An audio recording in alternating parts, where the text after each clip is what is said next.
రేవంత్ రెడ్డి 10 ఏళ్ళు నేనే సీఎం, నా లొటపీస్ ఉంటావు 10 ఏళ్ళు, ఈ 2 ఏళ్ళు కొనేళ్ళు నువ్వు చూద్దాం. తెలంగాణ రాష్ట్రానికి చివరి ఓసీ ముఖ్యమంత్రి నువ్వే.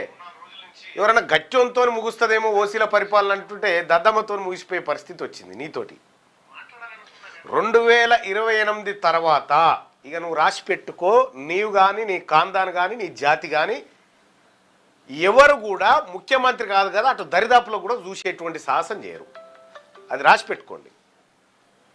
ఇక నేనే 10 ఏళ్ళు ముఖ్యమంత్రి, తాత జాగిరని రాసిచ్చిన పట్టేదారులో ఉన్నట్టుగా తెలుస్తలేదా ఇప్పుడు ఏం జరుగుతూ ఉందో? లోకల్ బాడీలో ఏం జరుగుతూ ఉంది, బీసీలు ఎట్లా దూసుకొస్తా ఉన్నారో కనిపిస్తలేదా? కాబట్టి ఇక నీ ఆశలు వదిలేసుకో. నువ్వేదో అది ఎట్లా తప్పించుకోవాలరా అనడానికి ఒక డైలాగ్ తయారు చేసినావు 10 ఏళ్ళు నేనే అనేది. 10 ఏళ్ళు లేదు కదా, 10 నెలలకు కూడా కష్టం లేదు. ఇలా ఢిల్లీకి పోతా ఉన్నావు, అధిష్టానాన్ని ఒకసారి కలుద్దామనంటే రాహుల్ గాంధీ గారు పెట్టే కండిషన్ మీకు తెలుసు కదా, బట్టి రావాలి, ఉత్తమ్ రావాలి, నువ్వు రావాలి, ముగ్గురు వచ్చినప్పుడే నేను కలుస్తా.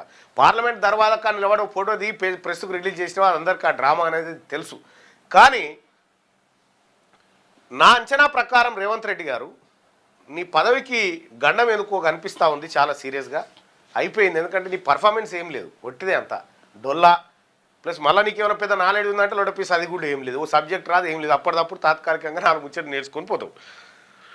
అయితే రేవంత్ రెడ్డి గారు ఇక ఈ తెలంగాణ రాష్ట్రం రెడ్ల నుంచి విముక్తి అవుతా ఉంది. రెడ్లకు బీసీలకు బంధం తెగిపోయింది.